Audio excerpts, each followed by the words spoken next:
Everything's on this Ready. side. John? Ready.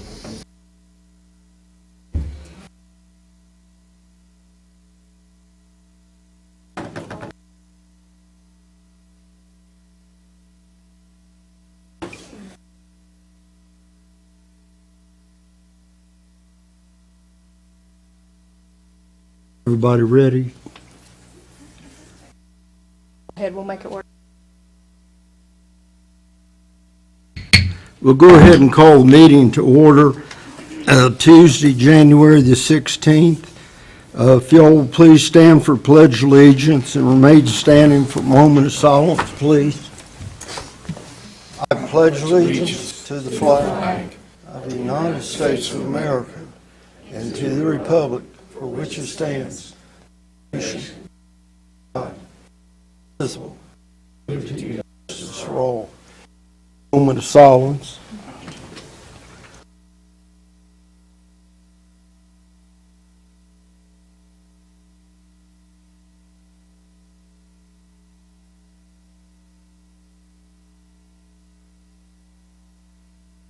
Okay, you may be seated.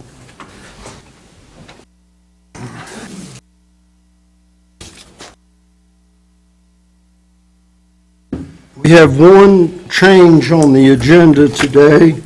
That's under Section B, item number 2. Chamber of Economic Development will not be here.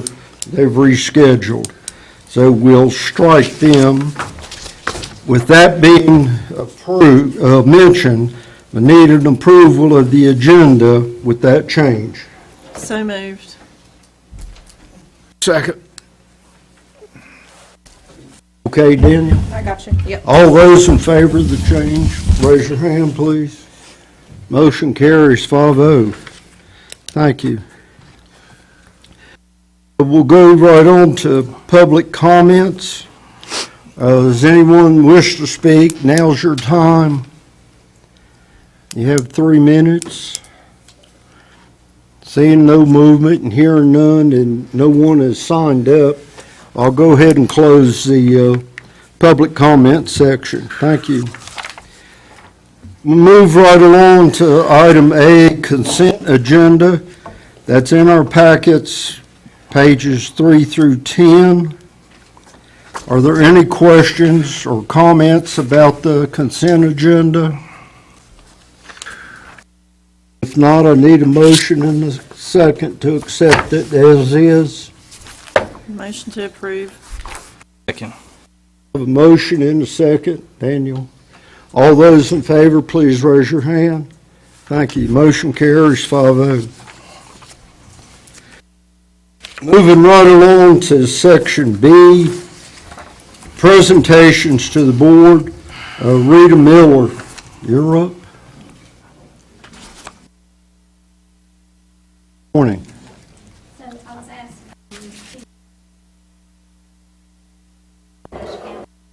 how they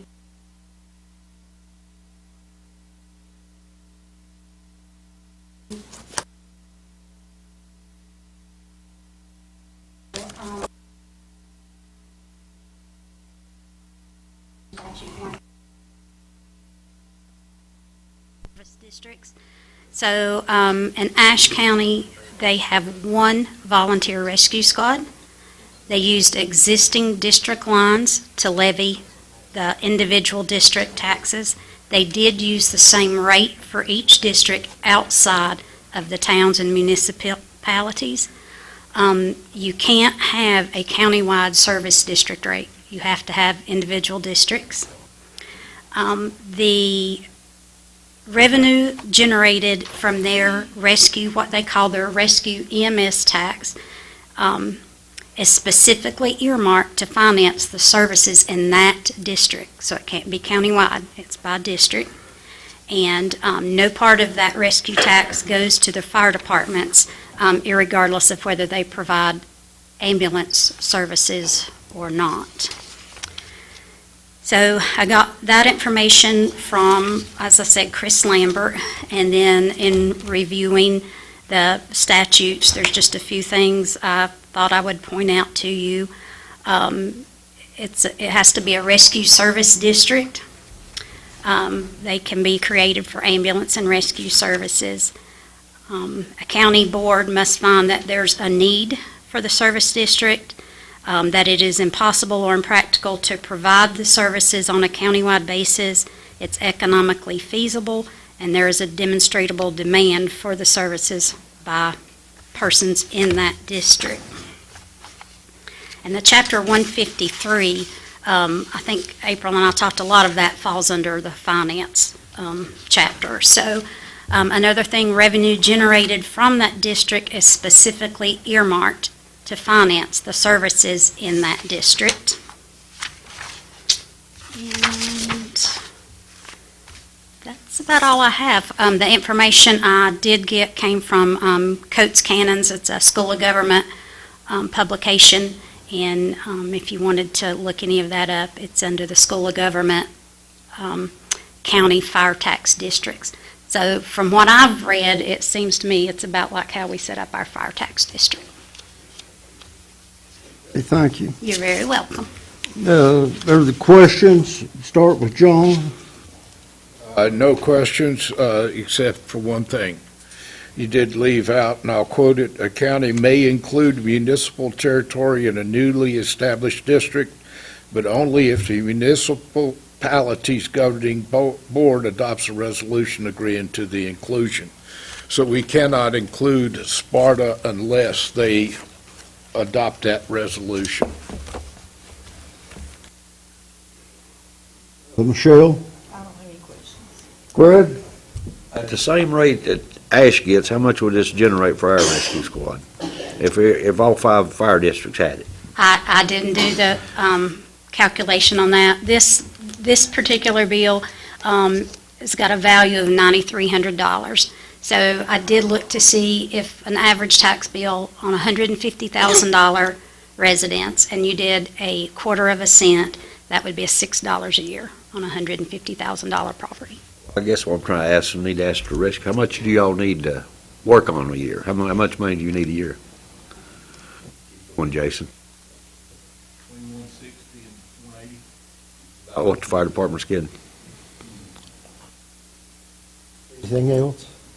Me? Mr. Carter, any comments? I'll defer to Heather. I think Heather has some information that she can contribute also. One of the things that the School of Government had explained to me in 2021, because we had a question about this, was that you can't use your fire districts for rescue squad. So the problem that we have is if we say we had 2 rescue squads, then you can have 2 districts because it goes by the rescue squad. It doesn't go by the fire department. So with that being said, the way that they explained it to me was if you break it out into the district, that's fine. You cannot have one district, which is your whole county. That's not legal.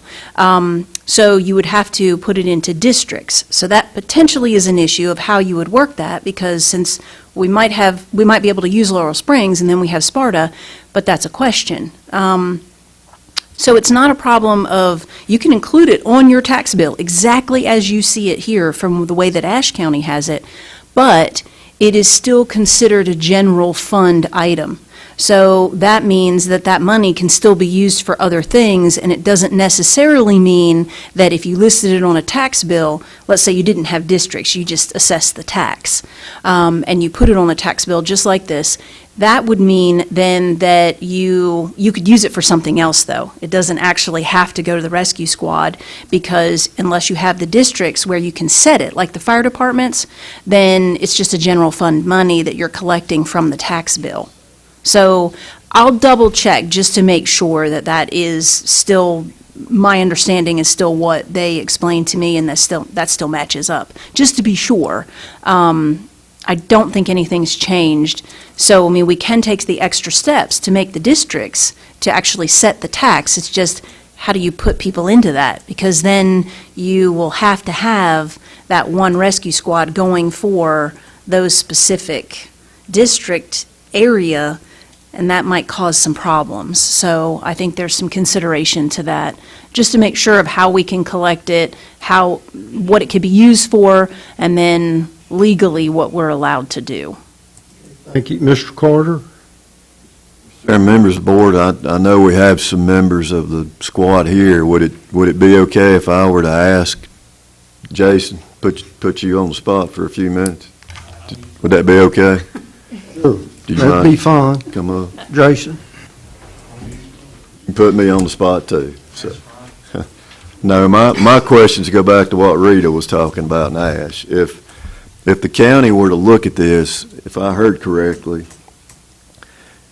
and kind of going off what Heather, whether we use the fire districts or not, I don't know if that's a decision, but if we have districts, I guess my question would be, how would the squad, because what Rita said was, if we establish districts or we use this existing districts, the revenues from that district have to be used in that district, if I heard that correctly.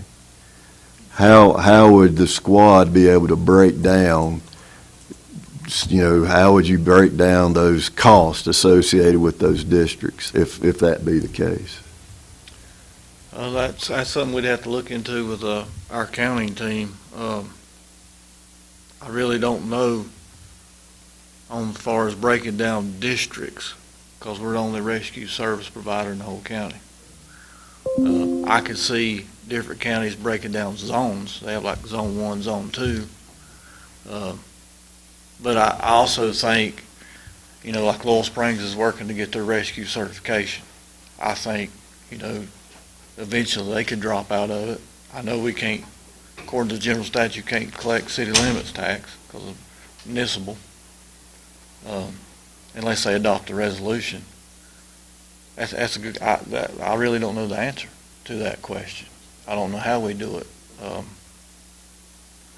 It would have to be broke down by calls, I reckon, which we do keep up with, but we're countywide, so. And the reason I asked that question is if the board is interested and wants to look at this, and I'll go ahead and say in the budgeting process, I think each year in the last couple of years, we've worked well with the rescue squad. Maybe not, I know things increase in cost and whatever, but I think we've pretty much given what we've been requested of. We're close. And if the board is interested in pursuing it, I think it certainly stems an opportunity for us to sit down and talk and flesh these things out, because there are some unanswered questions, whether it be through Heather or through additional correspondence with other counties or us figuring out lines if we want to do that. But I'd be interested in seeing how Ashe County does it too, because I got their paper from all their fire departments in the rescue squad, which is 0.004 for the whole county, countywide. So it don't specifically break down their districts either. It breaks down their fire districts. But I have that information as well. it's the same rate Across the everywhere. county. 0.004 across the county in Ashe. It's not one district. It's split, right? It's the only rescue service in the county. They use according to the tax administrator up there, they use the existing district lines and did district, but they use the exact same rate. Right. They use the fire districts. That's how they broke it down in Ashe County. Which I imagine that's how it would have to be here if it went that way. I just think if, once we conclude this discussion, if it's something the board wants to entertain, I think we need to collectively get together and flesh it out. But I know there's other questions. Don, you have a question? Just a couple of things.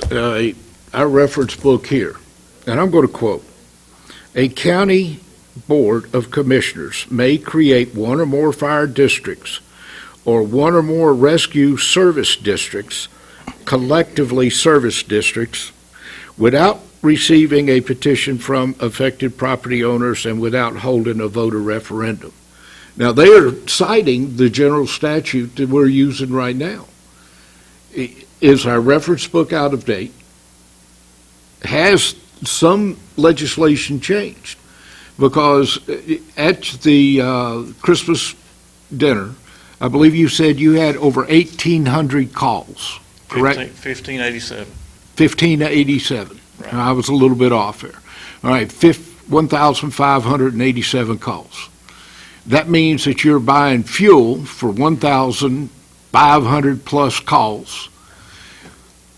Whenever you get there, if you have to use supplies, you've got to replace them. Now, the county is providing you funds right now. The only difference is we are going to shift those funds to a tax. So the taxpayer, we're helping you right now. The big difference is if we get into an economic downturn where we're fighting the budget, we don't have to fund you. But with that fire tax, rescue tax, just like a fire tax, that money's going to come to you. It gives you a purpose and helps you with everything that you're doing. 1,500 calls. And then you're out, you're raising money. You're volunteers, and it's all volunteers. How many you have now? 32. 32. That means you've got hopefully 32 individuals out there selling chicken, selling barbecue, plus running calls. Right. And we do have one full-time member. And one full-time. So this is what we've got to consider. I think it would be beneficial for us as a county to move in this direction. And we've got to move pretty doggone quick, because once we've established the districts, or however we're going to work it, however we're able to work it, we've got to advertise for 1 month before we take the vote. And I'd like to see this established starting 1 July so that you've got certainty. Now, one thing that the public needs to know also is the rescue squad will submit a budget to the budget committee. And they will review it, and if they feel that that requested budget is in line with the service that you're providing, that will determine the tax. So it's not going to be open-ended where we say we're going to collect 4 cents on the dollar or anything like that. The budget committee's going to look at it, cuss it, discuss it, and then make a recommendation to the Board of Commissioners where we will vote on that budget, and that will determine the tax rate. But this is something we cannot be half-stepping on. We need to determine, and yay or nay, and start taking the actions, in my opinion. Thank you, Mr. Chair. Bill? I mean, I think this sounds like a good way to be able to assure you of funds. I mean, I'm in favor of it, and I think it should probably follow the guidelines that the fire tax does about having an audit and, financial transparency and all that, because it is taxpayer money, but I like to move forward with it. Greg, any comments? How much money y'all get from the county now, Jason, a year? 90,000. About 160 to 180. Yeah, I just turned in the budget this morning, it's 174, so it almost doubled.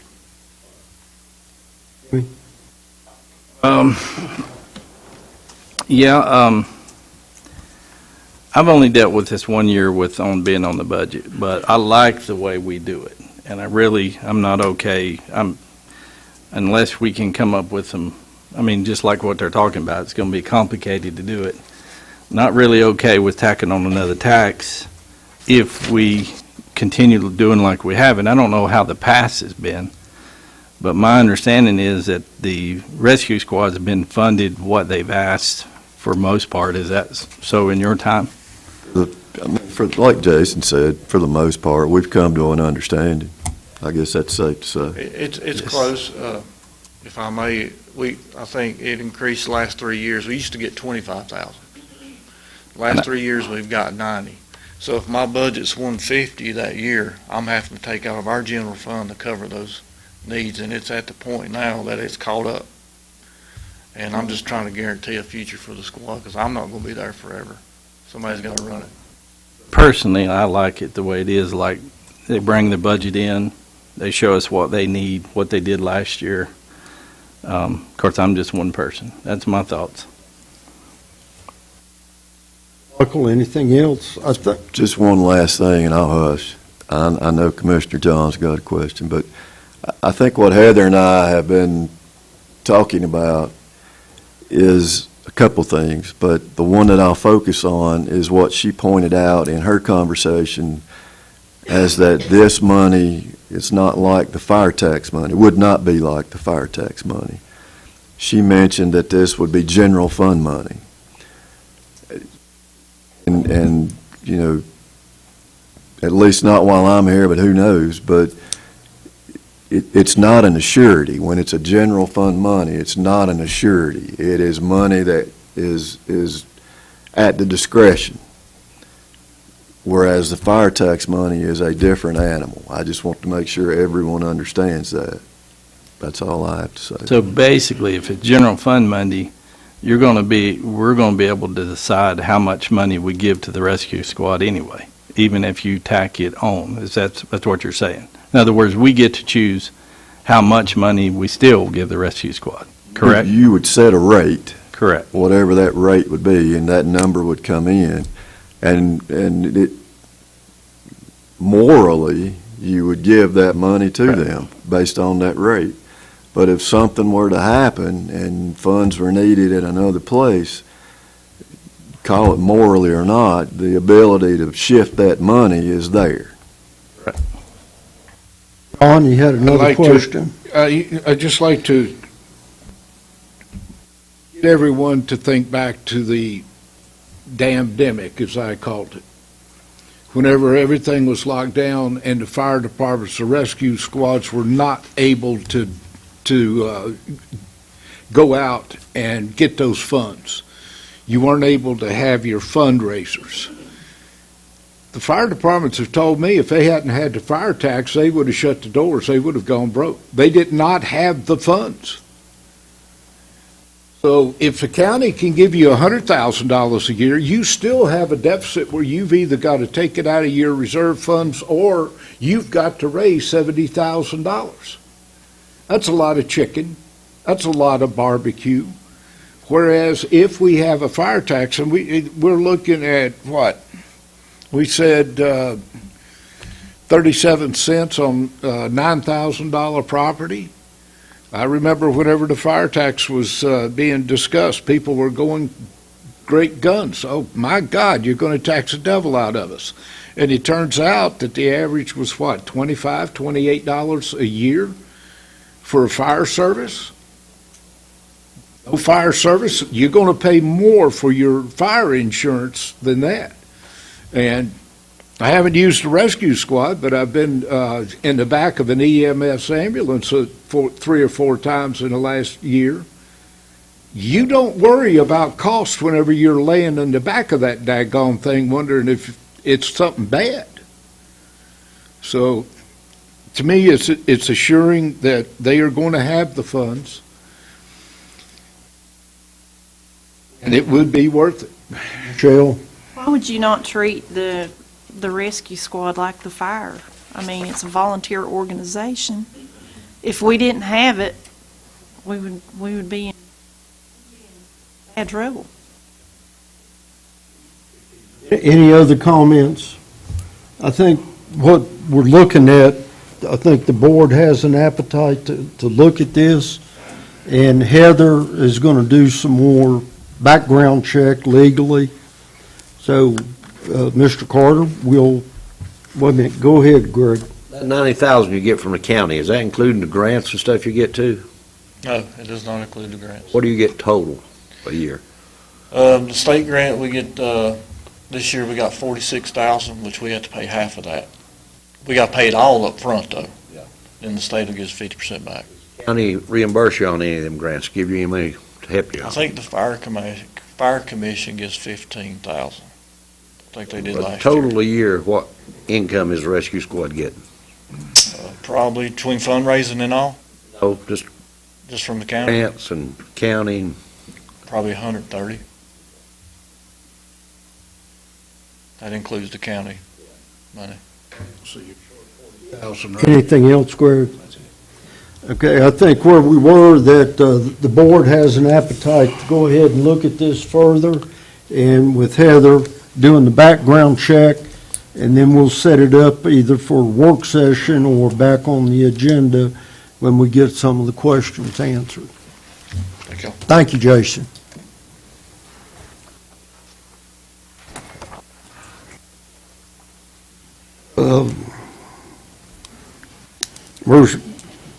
Item number 2 was stricken from the agenda.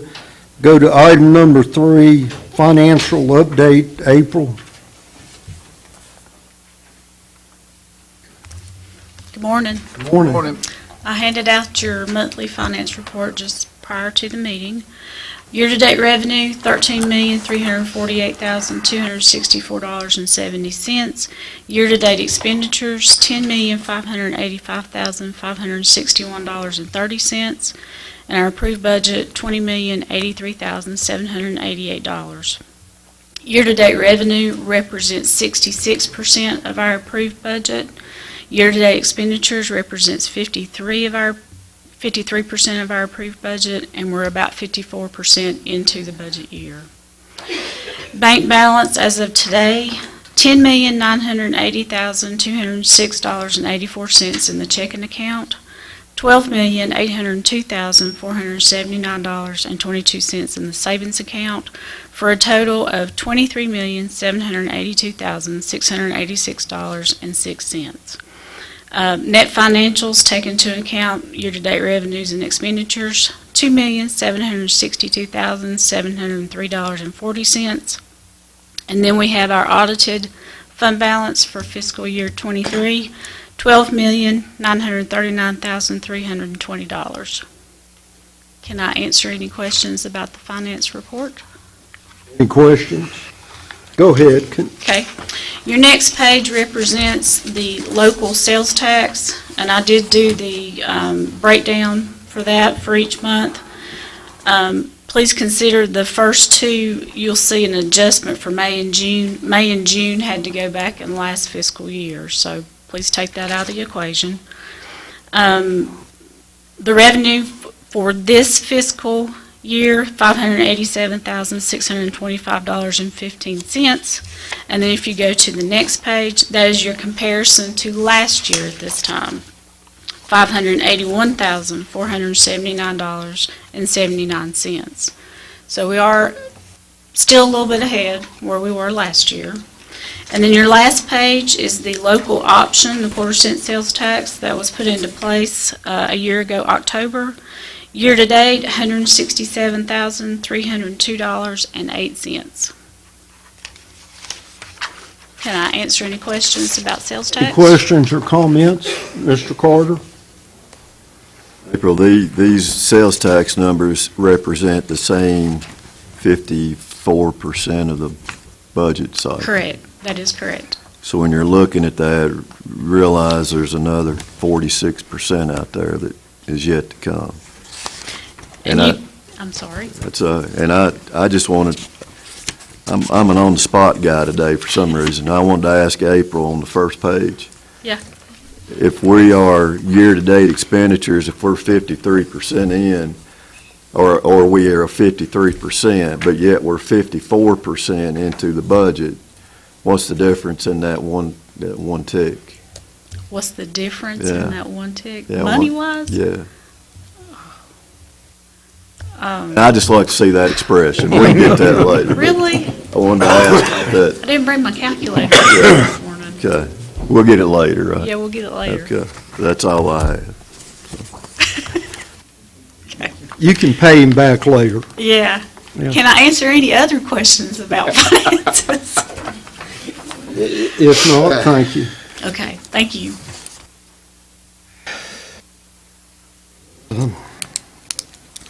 Moving along to item 4, facilities update, David Spicer.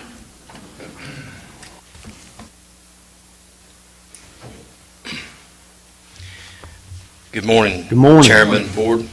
Thank you for an opportunity to speak with you this morning. We have a few things that's been going on. If you've noticed around that the boardroom has been refreshed and repainted, and certainly new paint on the door frames and new cove base.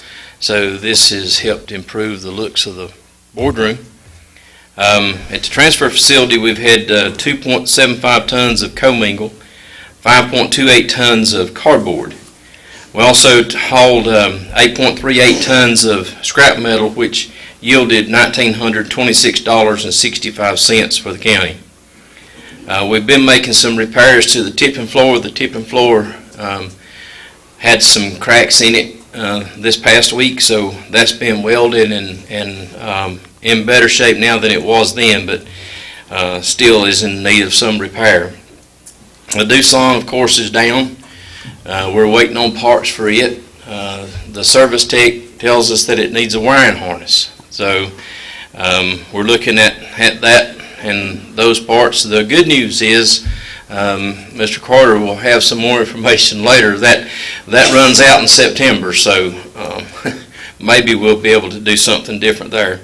So we are looking in the direction of another loader.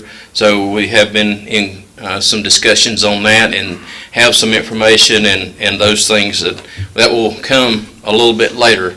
But just to let you know that we are looking at a new loader. So 90 South Main, the front floor in the vestibule or at the entrance has been finished. We are still, however, waiting on the signs for the front of the building. David Daniel has been in contact with me after I sent him an email, and those things are coming. We just don't know exactly when they're going to get here. But we will have that taken care of. The fairgrounds, there's a few things in the concession stand that has to be fixed according to the health inspection. So those things will be taken care of before the first event. And then a new inspection will be done on the concession stand so that we make sure that it's all in order. The jail, unfortunately, Friday, we had already had one heating unit that had went down, and the second one happened on Friday. And these two units, one serves the local side and one serves the federal side. So because both of them went down, then we had to evacuate the inmates and take them to other locations. So that was done in an orderly fashion and taken care of. We are hoping that one of the parts to fix one of the units will be here today. I do not have confirmation of that. That is just what our hopes is. The people that we ordered it from, it had to come from Texas. So they allowed that it would be here today, but with the holiday and the bad weather, I'm not 100% sure. But we will get that fixed as soon as that one part comes in, and the other one is supposed to be here on the 25th. One question. If you get that part and get it up running, will that allow all of the prisoners to come back, or part of them, or? Part of them. We're going to fix the local side first so that we can get our inmates back from Ashe County, and that way we can have those back in place and not have to, the expenditure will be less then. So we're going to fix the local side first. The federal side, those have been moved to another place for the federals, but we will fix the local side first. Thank you. So in animal control, this month has been a little bit slow, fortunately. So we had 3 assists in the sheriff's department. We had 3 well checks. We picked up 5 dogs and or cats. Had 5 running at large. Had 2 attacks with 0 quarantines. Those were all owner dogs, so the owners showed paperwork and they was able to quarantine those at home. We had a total of 35 hours, 18 calls, and 219 miles. Is there any other questions that I can answer for you at this time? John?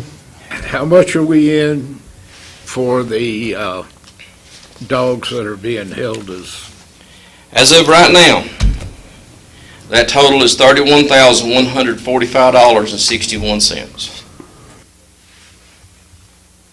Yeah, and still not scheduled for court until March? to March. Yes, sir, March. It now requires a jury trial in Superior Court. Any other questions for David? Yes, one other question. What's the service length on the HVACs for the jail? Are we looking for replacements coming up? No, sir. Those are only 6 years old. Okay, So the replacement for that is 10 grand. And we can fix it for under 2,000. okay. So with those being as new as it is, then we chose to fix them. Anything else? Mr. Carter, anything? I'm sure you'll have comments later. Absolutely. Yeah. Thank you, David.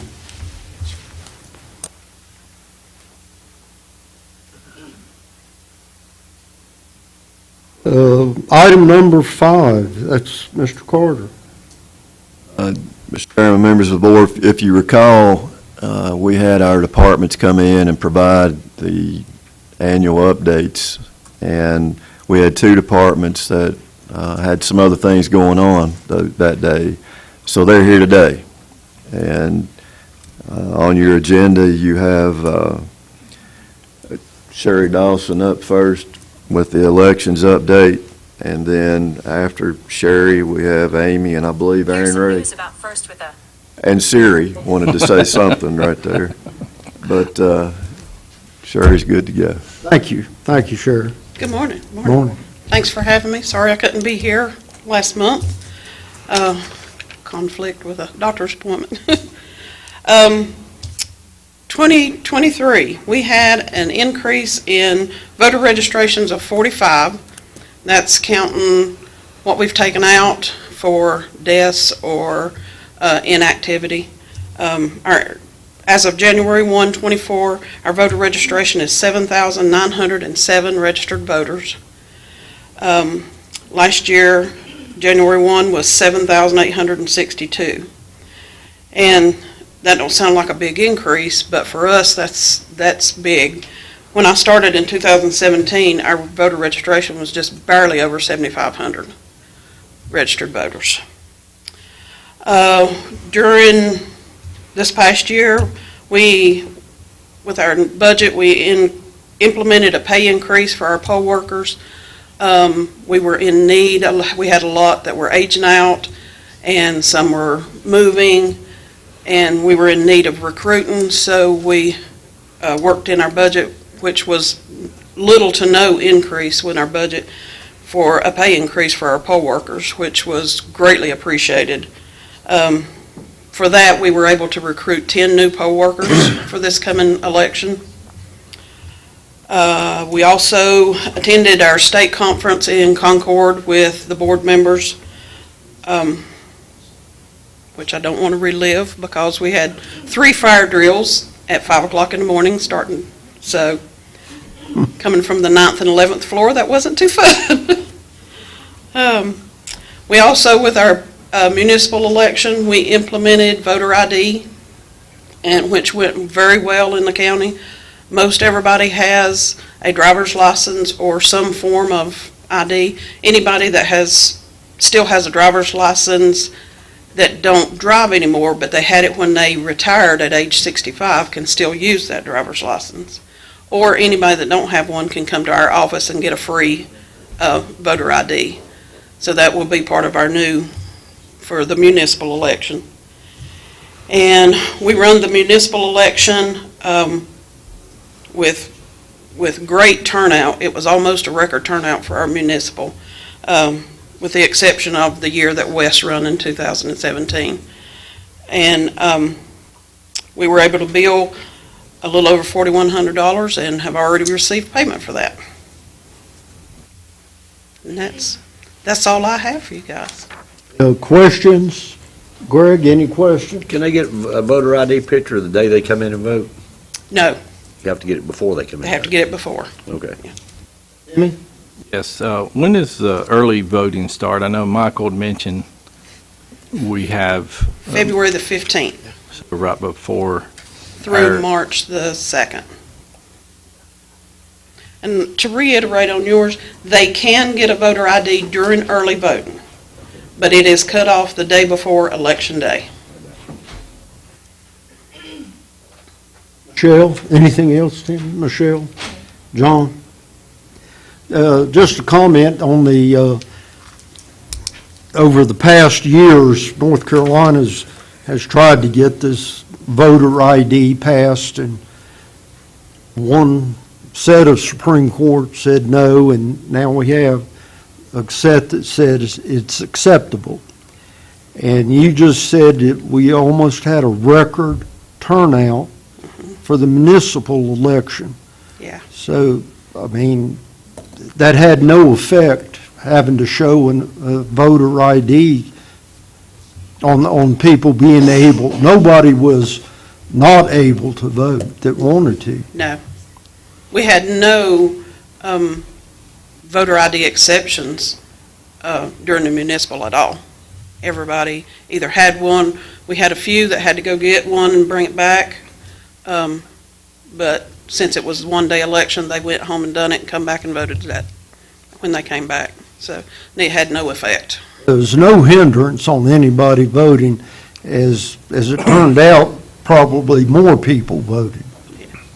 Thank you. Thank you. Mr. Carter, anything? We'll talk about the election later on in your comments. Okay. Thank you, Sharon. Next, Amy Lucas. Good morning, everybody. Morning. Thank you for having us here today. I hate we missed the December meeting, but we came to give our annual report to the people that we like to do every year. So Extension as a whole had a great year in 2023. We have 7 staff that work out of our Alleghany County Center. I had provided you with a hard copy of our report to the people, and then Danielle also has an electronic copy. I don't know if she's going to be able to get that. Yes, ma'am. So she's got that up too. There are 7 staff that work out of the Alleghany Center. Myself, which I cover administration and 4-H and youth development. Aaron Ray Tompkins, who covers all agriculture and horticulture in the county. Our administrative assistant, Michelle Ham, who keeps us all in line. We also have 3 shared staff, Carmen Long, who shared with Surrey County, which covers family consumer science. We have Jill Cochran, who is our local foods agent, who is shared with Ashe County, and then Brad Edwards, our integrated pest management agent, who is shared with Alleghany, Ashe, and Watauga. And then we have kind of a new friend, Kyle Hood, who works as an FNEP school gardens coordinator, and he covers a 15-county region. And I don't know if you saw, I did bring some of my friends with me today. So just for familiarity, and all of our areas are so different. So I wanted you to hear from them a little bit about what they do. But this past year, we offered over 75 different programs, varying in length from a few hours to a week at a time. We had 4,080 direct contacts with people in the county and over 185,000 digital impressions. So we do a lot of Zoom meetings and programs as well as social media, so we have a lot of those digital impressions too. Several of our programs were offered via Zoom, which allowed us to increase and actually had people from across the nation participate in some of our programming that we offered. We had over 882 youth that were involved in the county in different programs, from school enrichment to summer camp, summer fun programming. In our camps. We also had 63 individuals that earned their pesticide continuing education credits. 873 individuals participated in farm safety programs and trainings throughout the county, and 33 youth were able to be certified in beef quality assurance programs. I'm going to hit the highlights, though, of 4-H, and then I'm going to let my counterparts come up and talk just a little bit, too. So this year we were able to take 22 youth to overnight residential camp. That is the most number we have ever taken to camp. Typically, we take about 5 kids. This past year, we were able to take 22 youth. So they went to Betsy Jeff Penn 4-H camp in Reedsville. This was made possible by fundraisers, donations, in-kind support, parents, contributions. 5 of these were first-time campers. I've already got 11 on the list for this year. So, and we don't go to camp until July. So these kids love camp, they love going to camp, and I love being able to allow them to go and help them to get there. We also had youth participate in county, district, state, and national level events this past year. One of those was with our wildlife habitat education program, where we were able to take youth to Milford, Iowa. They won the state competition, and then we went to Iowa and competed at the national level against 15 other states across the nation. So our kids had a wonderful experience up there with a 3-day program. Another big thing that we do in 4-H is public speaking. No one likes to stand up in front of an audience and give a talk, we know that. But we work really hard to get our youth ready to do public speaking events. So this year I took 11 youth to our district competition, which was held at A&T State University. And then 10 of those youth went on to the state level competition at NC State University in July. And these kids range from ages, I have 5-year-olds participating in public speaking competitions. So super proud of these kids for getting up there, being out in front of an audience. And several of those placed gold, silver, and came home with medals and awards at the state level. So just super proud of all of our youth. I'm going to turn it over. I'm going to let Jill Cochran come up and talk a little bit about local foods, and then we've got Brad and Aaron Ray too, so I'm going to let them come up too. Hi, everyone. I know a few of you, but not everybody. So I'm originally from Alleghany County, moved back here after being gone 35 years, so it's nice to be back. This is the beginning of my 5th year in local foods for Ashe and Alleghany. I manage the Alleghany Farmers Market and the High Country Commercial Kitchen in Jefferson, which is a shared use kind of incubator kitchen for new food businesses and farmers that want to store product like over the winter, cheese curd, that kind of thing. So, any questions? Or I have managed to build the market to a pretty robust. We're mostly pretty full every Saturday. The early months and the later months where there's less produce, we don't have as many, but about 50 total part-time and full-time vendors. We keep the costs low to make it affordable for everybody, so it's still hovering in that $50 per season. Any questions, comments? She just saying, I was going to ask what the cost was, so it's $50 a year? It's $50 for the whole, for Yeah. like May to October, Okay. or $7 per Saturday. And if you're like a kid, or if it's a fundraiser, I think we had a fundraiser for the holiday market, which was I'm trying to remember now, it was the FCA, Fellowship of Christian Athletes. Yeah, I knew it was I was confusing it with the farmer thing. So they did a pancake fundraiser during our holiday market that was really great. So I always let fundraisers or kids that have booze attend for free. Any comments? I know you was trying to work on a grant to expand that kitchen. Do you ever get that I'm worked still out? looking at how much it might actually cost. Yeah, so that's definitely, we met because I was like, you just happened to be there the day I was talking to somebody about it. So we're looking at possibly expanding the market shed, which is it's not insulated, but since it's already connected with town water and sewer, I don't think it would be. It would cost money, so I'm looking into how much that would cost to make it like a canning kitchen, so it wouldn't be necessarily approved for the health department. It's a different, the equipment needs are different depending on who's producing what, so this would be kind of similar to, there's a couple other extension offices that have what are just NCDA inspected kitchens. They don't really inspect the kitchen, but they inspect the process. So there's certain things that are required with health department versus NCDA. NCDA is a lot easier, essentially. It's generally lower risk products. Anything else? Thank you. You're welcome.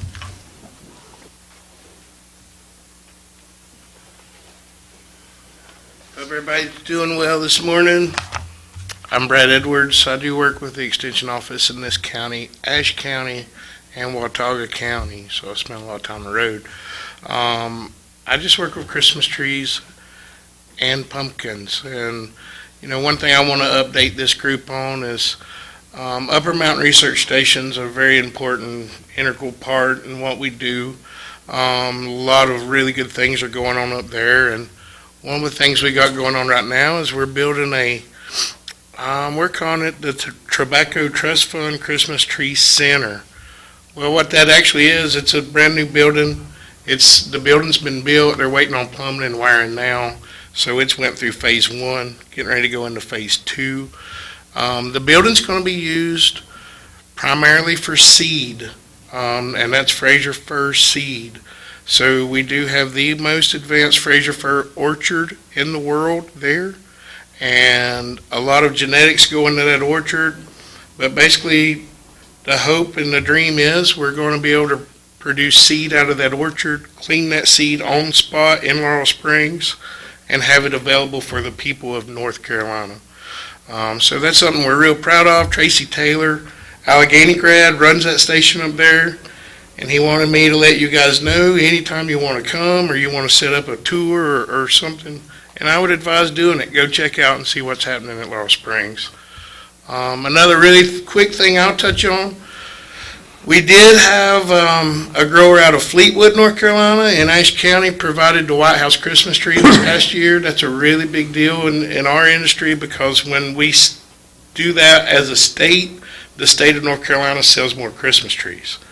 And not only did we do that this past year, but this upcoming year of 24, that tree's going to be coming from Avery County too, which is really good news for our growers as well. So if you've got any Christmas tree questions, pumpkin questions, after that, politics is a little scary to me.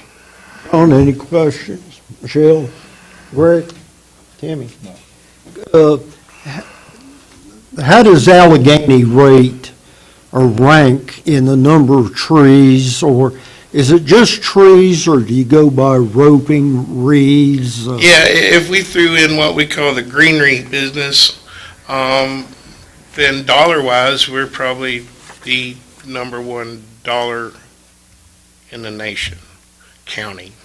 Number one? Yes, sir. In the state or? In the nation. In the nation. Yes, sir. So what don't happen a lot is those greenery numbers do not get included in the Christmas tree numbers, because for the most part, we're just looking at Christmas trees. Ashe County claims to be the largest Christmas tree county in the nation. Maybe they are. I don't see county lines, and the truth is there's a whole lot of Christmas trees in Grayson County, Virginia. I just hope the newspaper picks up on that. How do we rank with the pumpkins? Well, pumpkins are a little different, and this year's pumpkin crop is a little tough.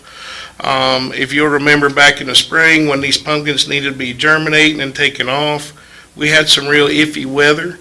Pumpkins didn't germinate like they should have, and when that happens, the pumpkin crop's uneven. When it's uneven in the field, it doesn't produce the yield it should, Bobby. So pumpkin crop this past year, yield-wise, was definitely off. But, that's a weather thing, and we have the right climate. We have a lot of the right things to grow a good pumpkin crop, but this past season, we was down on yield. How does Alleghany rate in the pumpkins? Yeah, what we say is Ashe and Alleghany County combined have somewhere around 4,000 acres in production. We do not compare at all to some of these places in Michigan and Pennsylvania, and even in the Midwest. There's a lot of pumpkins grown. What we do offer is a higher quality pumpkin. Pumpkins like cold weather at night, and that's why our pumpkins hold up really good. The truth is, if you look at a map, North Carolina's halfway to Florida. What it costs to ship a pumpkin is very expensive. So a lot of the reason we have the pumpkin market we do is basically because of shipping and shipping costs. We can get pumpkins cheaper to the south than they can up north. I know that there's a lot of questions after the pumpkin harvest is over as to why so many pumpkins are still in the field. Sure. A lot of people don't realize that, you may grow 50 acres of pumpkins and 30 or 40%, I don't know what that percentage is, meets the standards. But A lot of people that are not really into farming, they don't understand. Can you explain why? A lot of our pumpkins end up in what we call chain stores. And a chain store is a Home Depot or even a Food Line or, a lot of different grocery applications. Well, in a chain store situation, if that pumpkin's got a blemish on it, then it can't go in the box. And a blemish can be just as little as a deer bite. One deer bite on the side of the pumpkin can kick that pumpkin out. Now this year, a year like this year when we had irregular germination, our pumpkins grow 90 to 110 days. So when things get shifted back or cold weather pushes that back, a lot of these pumpkins are starting to hit the road the very last of August and the 1st of September. And the truth is, some of these pumpkins you're seeing in the field just didn't make it. When a pumpkin vine grows, it's not throwing one pumpkin, it's throwing multiple pumpkins.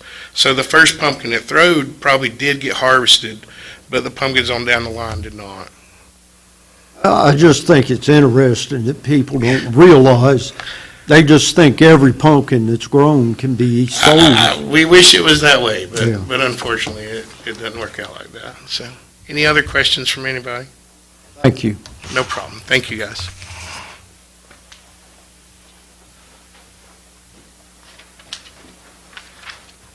Good morning. Morning. I'm Aaron Ray Tompkins, and I'm actually going to discuss items that are not in your packet because I feel like you can go through and read those. But a couple of things that we've been working on and wanted to highlight for this past year. Here in Alleghany County, we've been able to actually host several statewide ag agent programs, and that includes an ag agents retreat that we had with over 18 different counties coming here to tour the agriculture in Alleghany County this past fall. We also hosted a golf tournament fundraiser for the North Carolina Dairy Youth Foundation and had over 134 people attend from across the state. And then lastly, we also held an awards recognition dinner for youth to where we had 134 individuals from all across the state come here for those activities. So that's one thing that we've been able to do is not only take individuals from here in the county and go see and do and compete at the regional, state, and national levels, but we've also been able to have individuals come here to be engaged in what we have to offer through agriculture. One of the biggest things I think that we've been able to accomplish this year is we've had 2 youth that have been recognized as receiving All-American awards. One was a Reserve All-American and the other one was an All-American, and that's a selection of only 1 out of 14 youth in the entire nation. So that's something to definitely be commended on, that they've been able to do that and compete at all levels. Another thing that is a big issue that we've been dealing with for probably about 2 years now here in the county is called Tyleria. And that is actually a disease that's transmitted from ticks to cattle. And actually, Alleghany County has had the highest rate of positive cases of that problem. So that's something that we've been working with producers, trying to educate them, and working with the Department of Ag for trying to do testing to see how big of an issue this is, and try it, because as of right now, there's not necessarily a cure, but there's a treatment regimen and trying to identify those positive animals. And then the last thing that I wanted to touch on and just make you all aware of is some of our turf grass management programs that we offer, and have been working with the golf courses as well as other golf course superintendents, being able to identify disease problems on those courses, taking soil samples and being able to identify what's the most productive and profitable way for them to operate those courses. So that's sort of just a few other things that I wanted to highlight that's not included in your packet. But if y'all have any questions, I'd be more than happy to answer those. John, Michelle, Greg. Are there any dairy farms left in the county now, Aaron Ray? No, there's not. They all gone. That's a shame. Kimmy? So when you say you host events, is that held over at the fairgrounds, or is that held somewhere else? All of those events, so like the last event was actually held at Old Bow for the awards recognition. I got you. For the youth, that was back the 1st of December. We actually held the golf tournament that is at New River. So that's where those events were actually held. How, years ago, we had a lot of dairy farms. Yeah. Whether it be grade A or whatever. How many do we have now that are active? We don't have any. Zero. Yeah. So we went from a really large number down to nothing. Yeah. So our cattle industry is basically beef cattle. Yes, it is predominantly beef cattle, in which we're in the top 10 in the state for beef cattle numbers. Alleghany? Yes, Alleghany County is. Even though we're the second smallest, we still have in the top 10 for production on that. Top 10. Mhm, top 10 in the state. For our smallest county, as we are, that's pretty good. Yep. Another question, and I've talked to you before about it, it's chickweed. Yep. That is an invasive plant that has really had a big effect on the amount of feed that's being grown in Alleghany County that's consumable by a cow. What's a treatment to get rid of that? So the first thing in that treatment regimen is to take a soil sample and being able to determine what your soil actually is, because a lot of times it's not necessarily chemical control, it's being able to manage the nutrients that's going in there. Because typically you're looking at a pH balance or imbalance and needing to be able to correct that to start with. What does chickweed like? I mean, a low pH, high? It typically likes a low pH. Low pH. Yeah, and a lot of times you'll see it along the roadside because it also likes areas that have been disturbed. So it's like areas that are constantly something like in heavy use areas. That's something that you'll see this as a plant that'll show up. Okay. And as far as I know, Alleghany, we're still an agricultural county. That's our number one income is agriculture.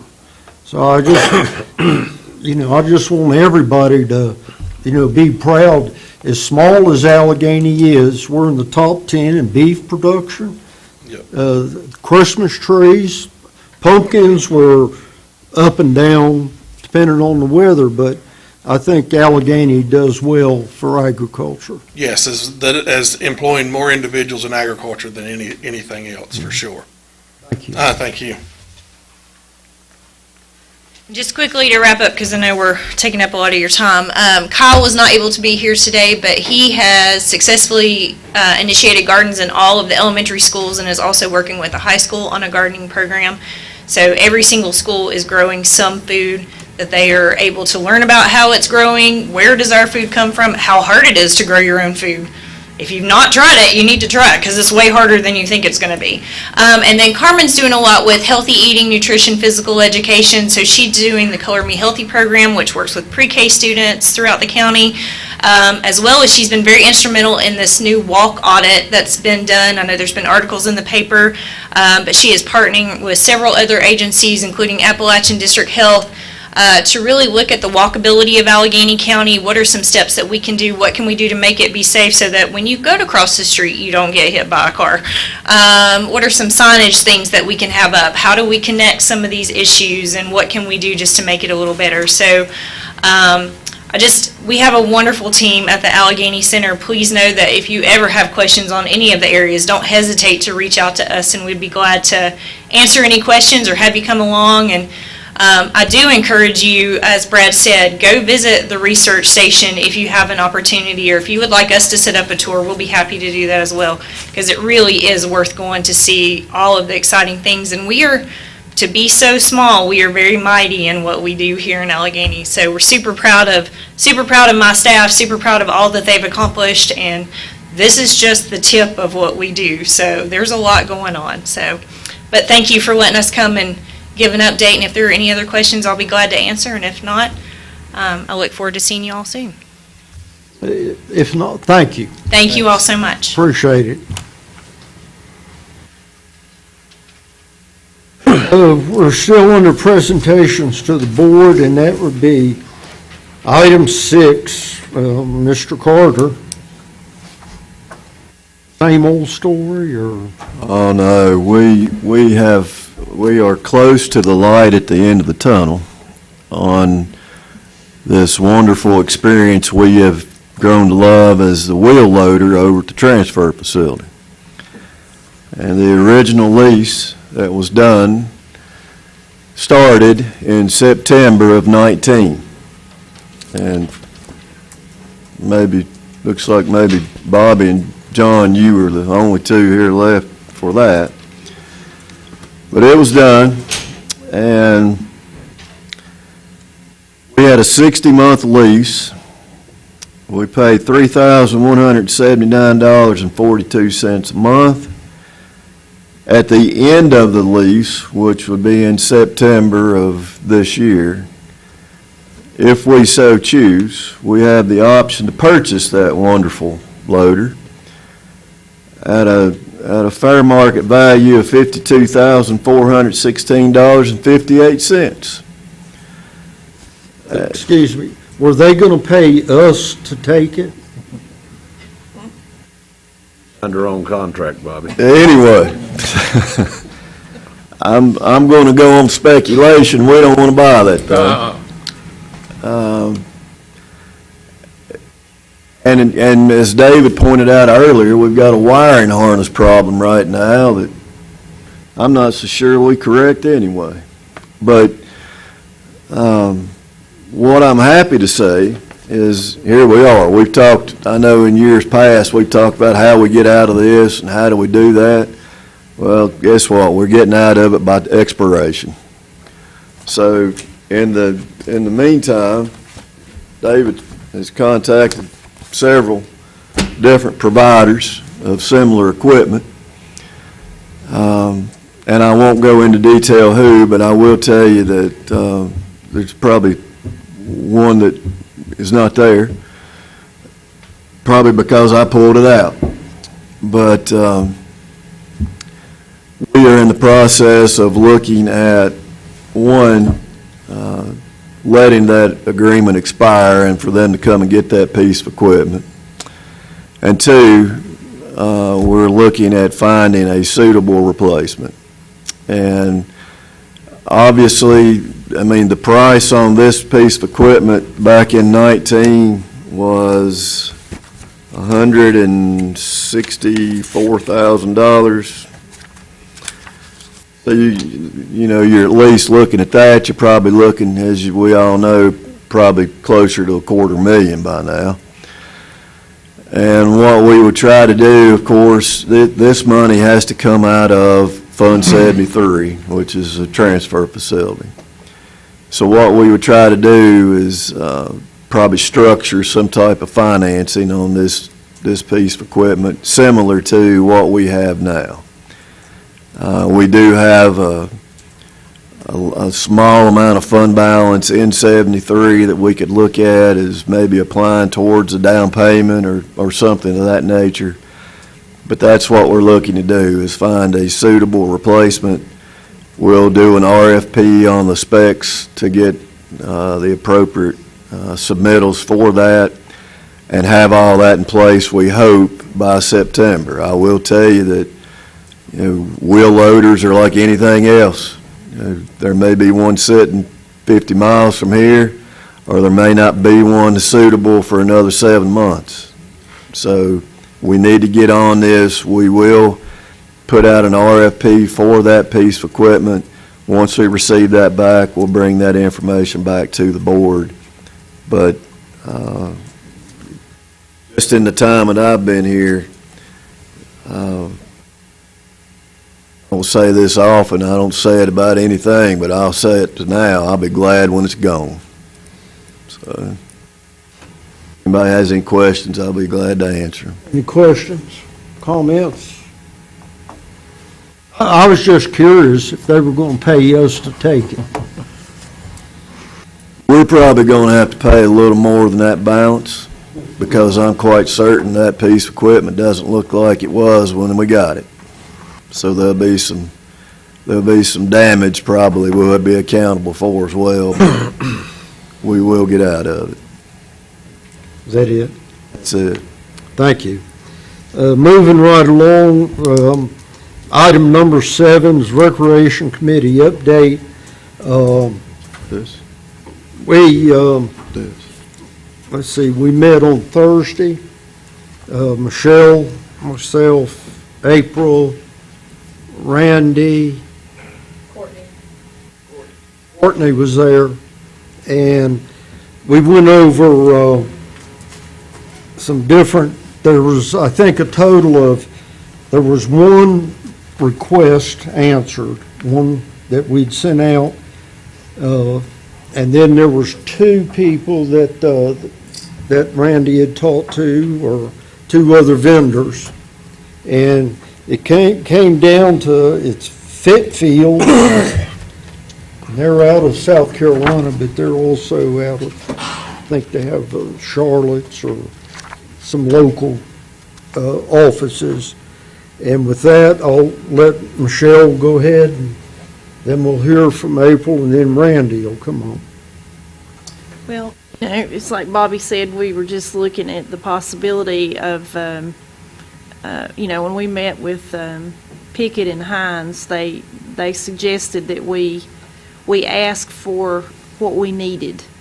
And, you know, we thought, well, you know, why don't we try to include this in with the swimming pool project and see if we can get a whole entire facility with the sports fields and the swimming pool. And, you know, these sports fields can be very income generating for Alleghany County, because Grayson County right now they're bringing in thousands, tens of thousands of dollars on weekends for travel ball. So, you know, and not only that, but we don't have enough fields for our population of children to play on right now. You know, Randy, I'm sure he'll speak about it, but he's having to try to arrange times for practices on fields, and, you know, it's just not a very workable situation. And we've got more kids interested in playing ball right now than I think we've ever had. So, and there's also been talk about, you know, bringing adult ball back, summer league ball, slow pitch.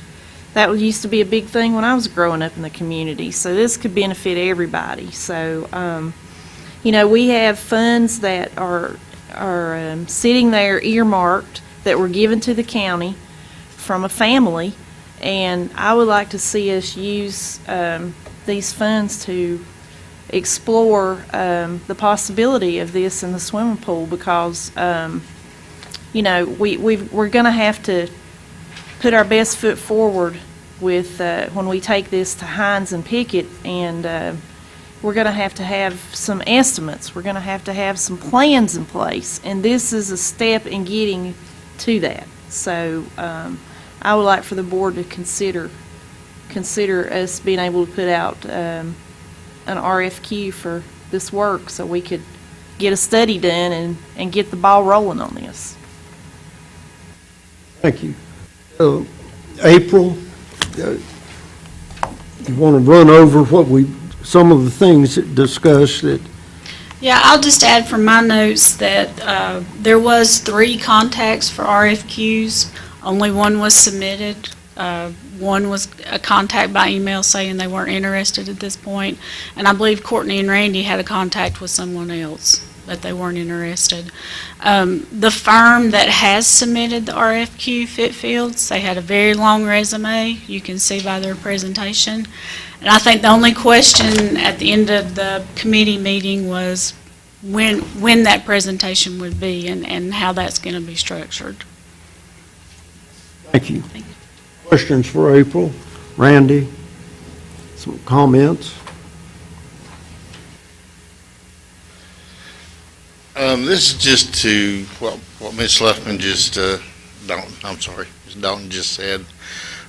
We've got the highest number from what I can look back on, kids participating right now than we ever have. And, you know, baseball is a nightmare to just allow the teams to practice 2 days a week because of having essentially 2 fields. that we use, and only one of those fields we own. So, this is to me, when I look at a sports facility, a recreation facility, is an investment on our youth, an investment on our future, because kids are our future, and we push the kids, and I hear people talk about the kids, getting them involved and getting them off the computers and this stuff. Well, this is a golden opportunity for us to do that, and that's pretty much what I got to say. Any questions for Randy? Are we using the Glade Creek and Piney Creek fields in it? Yes. So we Like got, right now with we got more than two basketball. fields. Like right now, just for example, basketball, I have got every gym in the county completely full, plus Methodist Church. So we have got more than two baseball fields. Well, yes, Okay. Mr. Carter, any comments? I think we have it for some action when we get down to Information. How many kids you got signed up for for baseball? information. Well, last year, we of course haven't done we haven't done it yet, but last year there was a total of 303 kids with baseball, and that includes softball also. So if you take the 4 or 5 fields that are available in the county, all you're doing is basically getting playing time on it. You're not getting practice time by the time Well, you have the games. I guess the field that I had mentioned is our one field or the two fields that we use here in town. Those are pretty much our game fields, but with the county being spread out the way it is sometimes it's hard to divide Piney and Glade up, because they may not have enough 4A teams. So then you get in a situation of, if you put a kid from Piney on the Glade train, they're driving 45 minutes to practice, and a lot of parents won't do that or don't have the time to do that. So that's kind of what you get into. Anything else? This is the same company that did the football field, by the way. Just, they are familiar with Alleghany County, so, At the high school? yeah. It's the same company we spent $2 million on the football field on? They were involved with that project, so. Anything else? Thank you, Randy. Thank you. So that concludes the presentation to the board. Does anybody need a break or anything? We're We've got the good. second page for information. We'll go ahead for general business. Information, item C, number 1 is Michael Carter on the sports complex. Okay, so I think everyone has a copy of the submittal. That, Excuse me, Mr. Chair, we have for information from Radio Communications, Daniel Roten. Daniel's here. That's after this. We're on this. Yeah, Okay. we're at the All bottom, right. on page 1.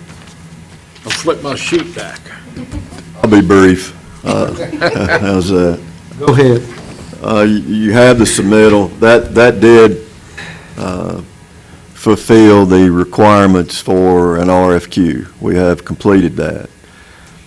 Typically, the process is, once you receive and rank your proposals, which this time you only have one, so it's not really a score sheet that gets involved with this one, you interview this prospective group. Now, you can do that either by committee or you can do that as a board. What you have to remember is, however you choose to do it, during that interview, the only thing you can talk about is the proposal. You can't ask them about price. You can't ask them about, anything other than what's in that proposal. Now, once you recommend or engage this group, then you can get into the more technical side of it. So I guess what I am asking is, this group is I have an office in Charlotte. How does this board want to do it? Do you want the rec committee to do the interview? Do you want the full board to do the interview? And I know I wasn't at that meeting, but I know there was questions about doing the same proposal twice, is what I understood. You can do it through a committee, and the committee can recommend to the board, obviously, this one group, and then you would take the next process to engage them. So once you engage them, you would have a different opportunity to talk about probably what you're seeking, but you have to follow that process.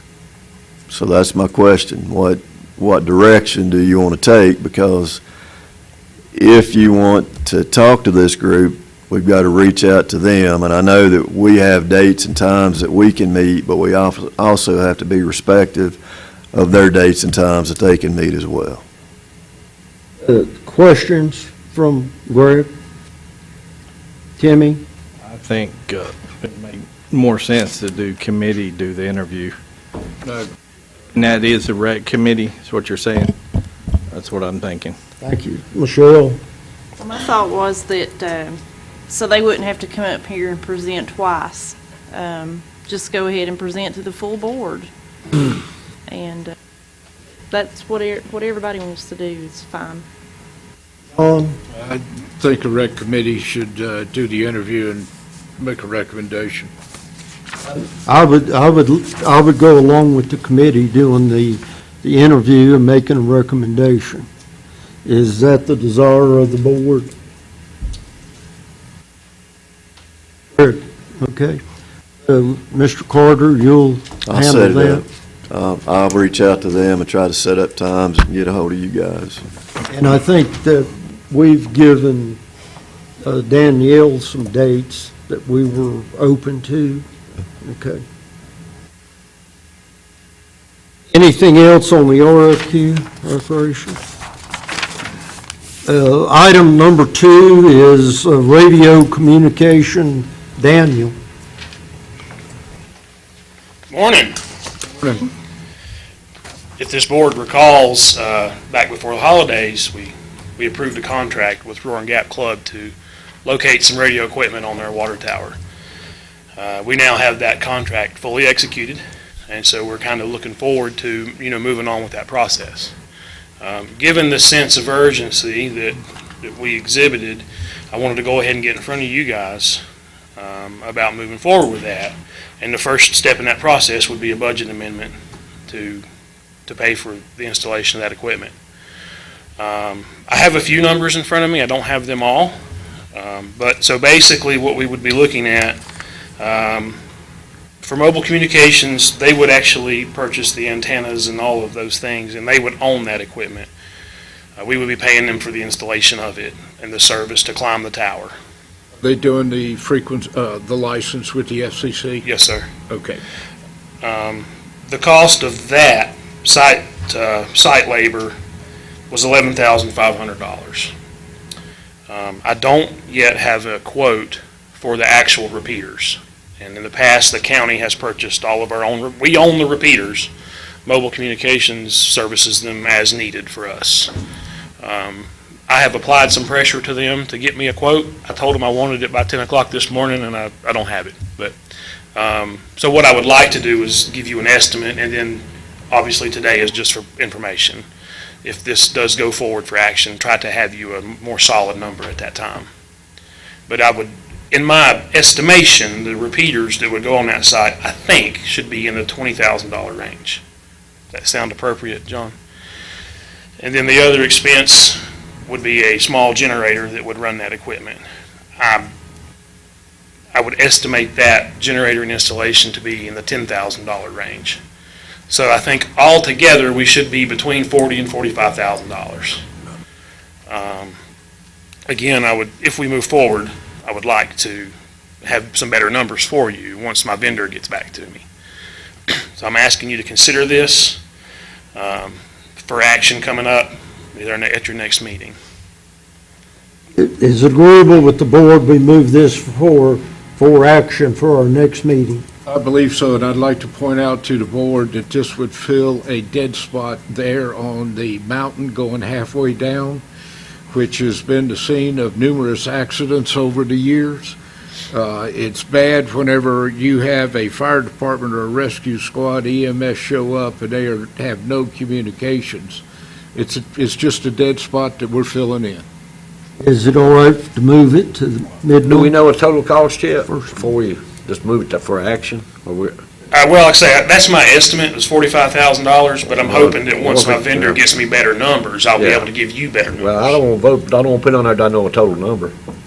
You know, it might come back 90,000. I think we could probably table it if it's. Yeah.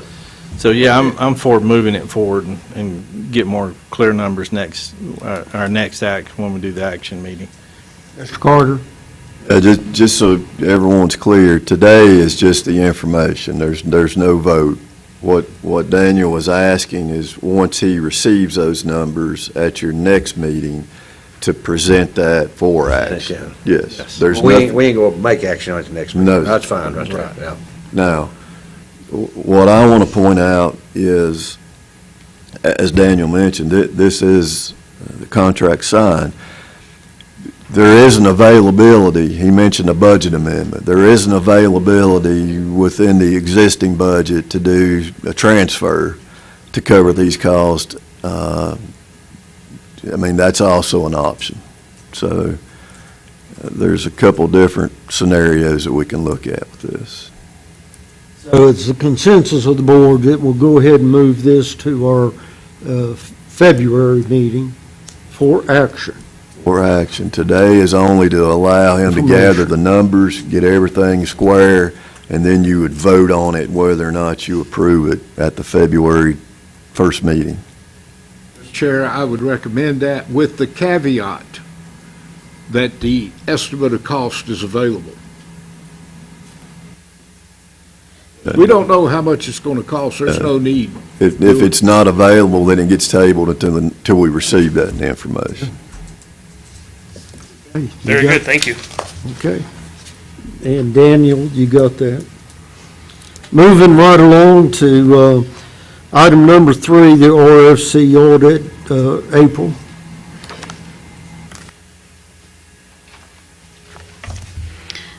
In your packets, you should have had a copy of the contract and engagement letter from Robinson Farmer Cox. That is the firm that we've been working with for the past 3 years. This is only for information today, but I'm here to answer any questions that the board may have about a future contract coming up. John? Have any problems with them in the past? No, sir. Easy to work with? Easy to work with, very receptive. If we have questions about either one of us, the county manager's office or the finance office, they're very quick to respond to us. Thank you. Michelle? Greg? Timmy? So they charge $68,000 a year to do the audit? It has gone up since last year, but keep in mind our budget has increased. It was $64,000 last year, and it's $1,000 to complete our AFIR, which is an extra financial report that has to be turned in. That is directly connected with some of the grant money that we receive, so that has to be done. So yes, it's gone from $64,000 for the audit from last year to $68,000. But please keep in mind, we have $1.8 million additional in budgeted funds, and we have 22 funds that they are auditing. And it does include the TDA also. Anything else? Any other comments? Michael? I just want to point out that for the size of the county's operating budget, and I know $68,000 is a big number, but it's comparable. It's not out of line. I also want to mention that prior to this group performing the audit, the former group that we were paying, with a much lower budget amount, April, I'll defer to you, we were paying more than $68,000 for a smaller budget audit. That is correct. We were paying $70,000 plus. So this, we have, in 3 years, we've reduced that because you would imagine the other group would have accelerated their cost as well. So I've had a lot of experience with this group. I've dealt with them for decades, quite honestly. And Alleghany County, we talked about a lot of first here in Alleghany County today, and in rankings, we were the first North Carolina county to utilize RFC. So that's another thing to point out to them. Anything else? I will let the board know that all these contracts do go to the LGC for approval also, and any invoices go to the LGC. We cannot pay an invoice from an auditing firm until the LGC approves it. So it goes through a pretty extensive process, and, you know, being out of line with cost is one of those things that is checked by the LGC. So just to let the board know that. Thank you. So we need to move this to February, first meeting, February for action. Yes, sir. And that's agreeable with the board. Okay, Daniel, anything else on that, April? No. Thank you. Stay there. Yeah, I think I'm next. Pay grade additions for DSS. I was contacted by Stacy Presnell, who is the DSS director. They've had a couple of promotions in the past to an income maintenance supervisor 2 that we had included on our schedule. She has an internal application that's going to be promoted possibly to an income maintenance supervisor 1, and this hasn't been done in the past several years. Actually, we went back to like 2018, and neither of us could find this specific job position for DSS on any of our pay grades. So her request is to add the income maintenance supervisor 1 position within that pay grade of 65. I do have a email confirming from her. This is where it should be by the Office of State Human Resources, local government. So this is for information only today. Yes. Michelle? I'm on the Social Services Board, and the board has discussed this, and it's something that we need to do. So, and we're all in favor of it on that board. Okay. The board was Yes. fully in favor. Yes. John, any questions? No. Greg? No. Amy? No. Michael, comments? So we'll move this to February meeting for action. Okay. Thank you. Thank you. Thank you. We're moving right along till Section D, General Business for Action. The first is RFP for the County Fairgrounds concession stand. Mr. Carter? At your last meeting, we talked about the RFP process for operating the concession stand for the upcoming year. We had one submittal by Joy Caudle for $5,335 to operate it for the season. I know that there was some discussion or communication about respective county staff jumping the gun, I guess is how I put it, jumping the gun and letting individuals know that they have received the award. I clarified at that meeting that that was not the case, that the award would be granted by the board at this meeting, not at any previous communication. So you have that before you today for action on whether to approve Joy Caudle running the concession stand for the upcoming year for $5,335. And I mean, Heather, you've gone through this document or the proposal. Mr. Carter, you're behind it. I don't know if the term behind it's, but it's the same one that we've used year after year, and here we are. We had good response last year from them. They did everything they said they'd do, and they performed what they were required to do to a degree, yes. Questions? John, Michelle? Well, there was no one else that put in for it, correct? Not this year. Yes, okay.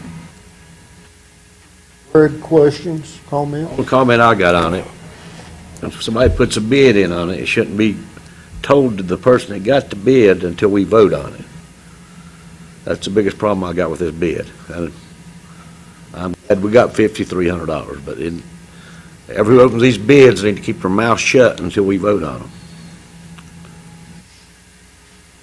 Jimmy? Okay. So what we're asked to vote on for the concession stand is for MTN top concessions for our fairgrounds concession stand. I need a recommendation in a second.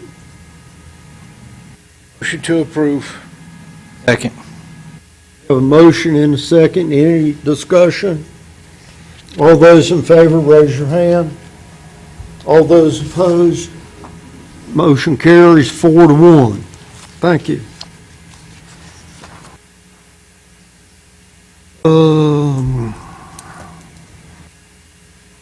Commercial kitchen, David Spicer, you're up. Item number 2.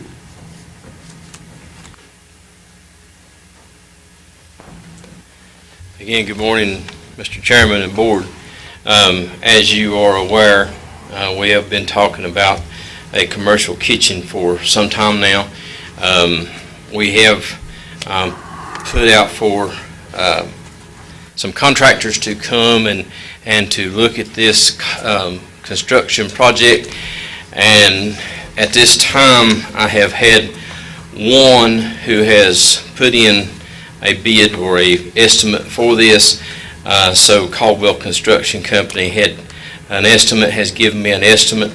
I had 2 other contractors. One was too big a job for them to do, and another one said they didn't have time for right now to do that. They was busy, so busy they couldn't get to it. So the bid that we have for this total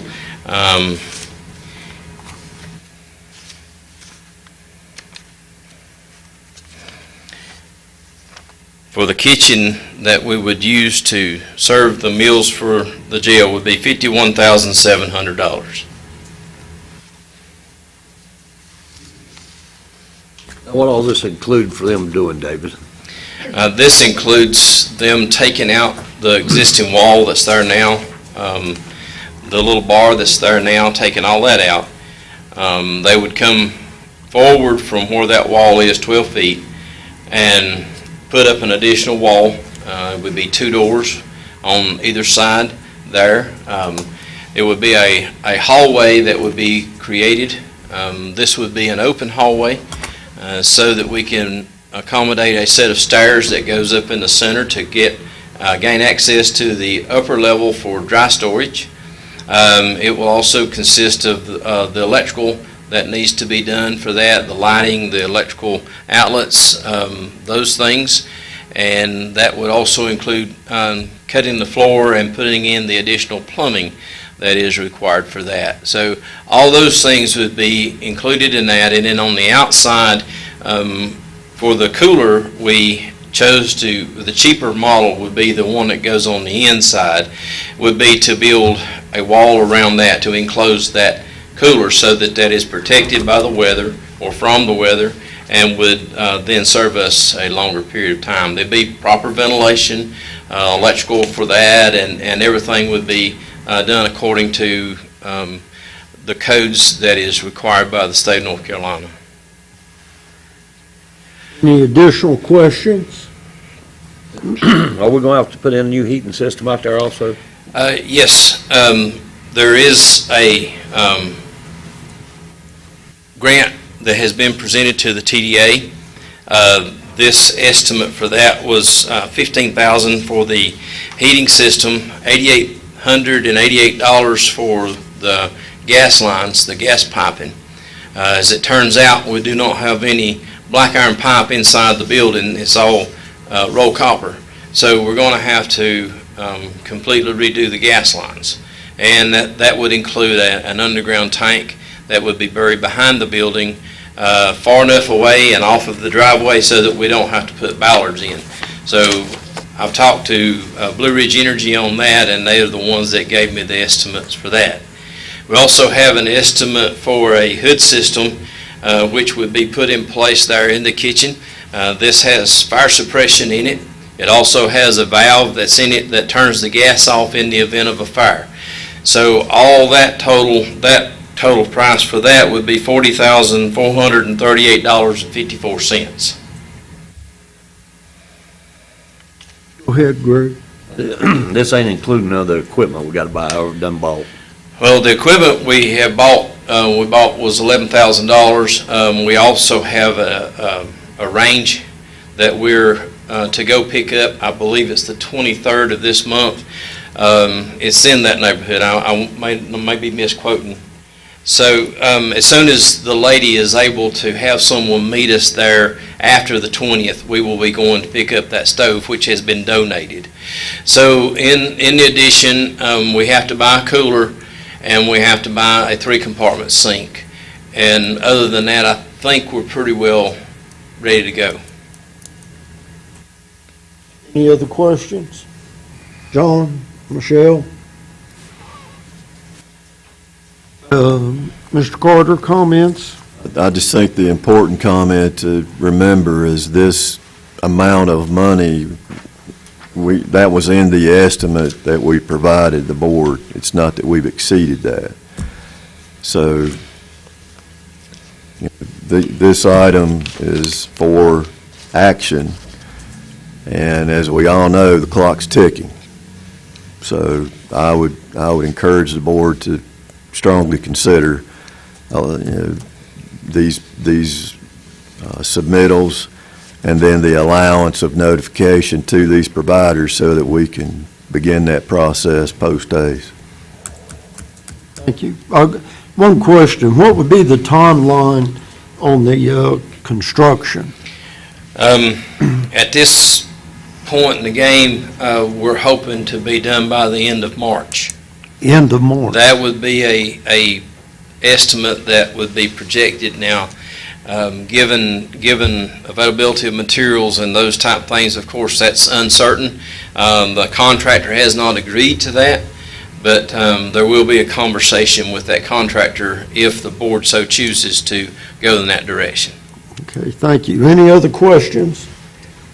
I need a motion and a second on accepting the commercial EBB commercial kitchen. I make a motion. Second. We have a motion and a second. Any further discussion? All those in favor, raise your hand. All those opposed? Motion carries 4-1. Thank you.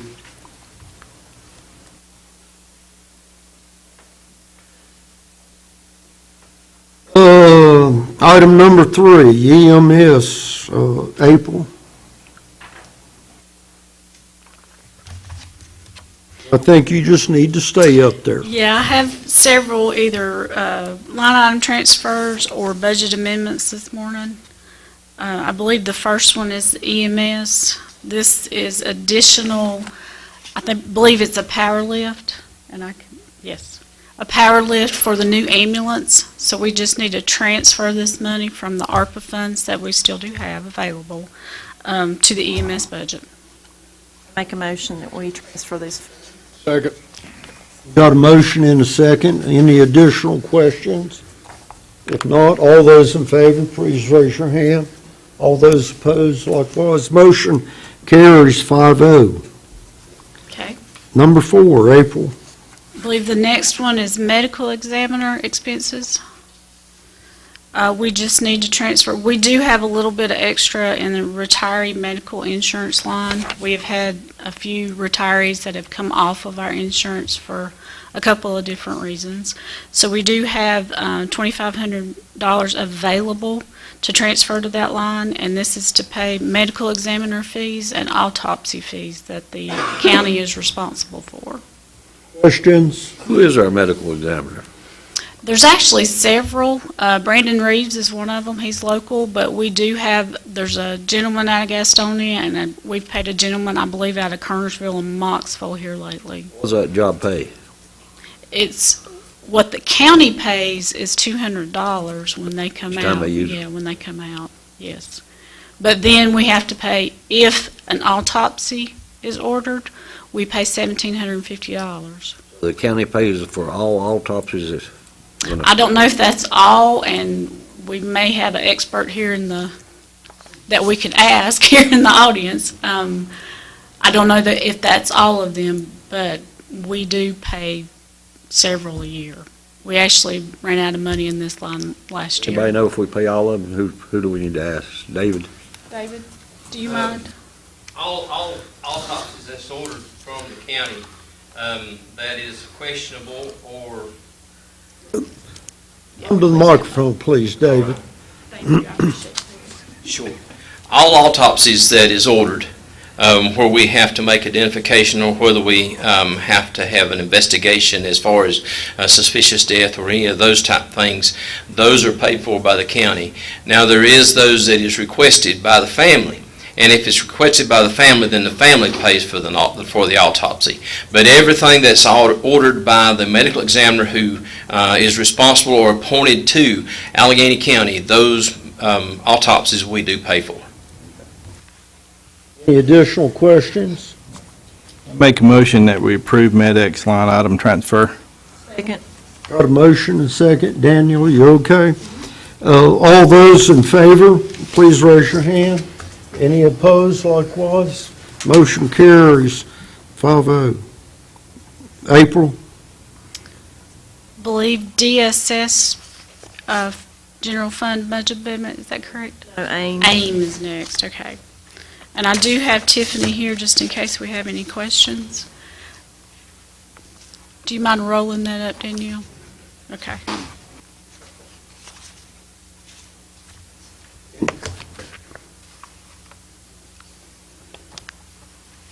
April, is that it? Any questions? I'm waiting on Danielle to roll Okay. that one up. I don't have a copy Sure. of this one. She's looking.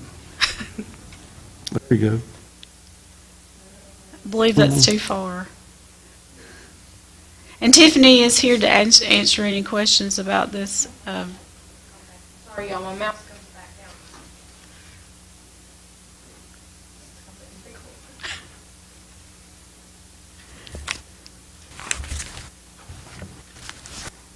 There we go. There it is. This is to pay for the NC Track system. If you're not familiar with NC Tracks, that is actually the Medicaid system that DSS uses. And any type of transportation that's provided with Medicaid is also, those providers have to, or organizations have to use that also. So this is a fee that was not anticipated this year for the budget. But Tiffany does have the money available in dues and subscriptions. And anything else? Is that okay? Any questions? Any comments, Mr. Carter? I'll make a Okay, we motion. need a motion and a second to I'll approve. make a motion. Second. Okay, Danielle's good. All those in favor, raise your hand. Any opposed, same, likewise. Motion carries 5-0. Okay. April? So now I believe the next one is DSS. We're just budgeting $600 that DSS has received in donations we're going to receive the revenue in unrestricted donations, and we're going to budget it on the expense side. So if they need these donations, they can use them. Any questions? Okay, we need a motion and a second to approve. Motion to approve the DSS budget amendment. Second. The motion and a second. All those in favor, raise your hand. Any opposed, likewise. Motion carries 5-0. April again. Okay. I believe Escheat is the next one. I was in front of the board a few months ago with about a little over $800 that we needed to submit to the state for NC unclaimed cash. We have done that process. Part of this process is actually sending out letters to organizations or to individuals that have not, they have lost a check or they have not cashed a check, and it's still outstanding for us. So these are actually the letters that we received back in the total of $24,320.33, confirming that they did not receive or they lost that check. So we need to void these transactions and reissue those checks, is what I have before you. Questions? Comments, Mr. Carter? You have a recommendation for what we call ES.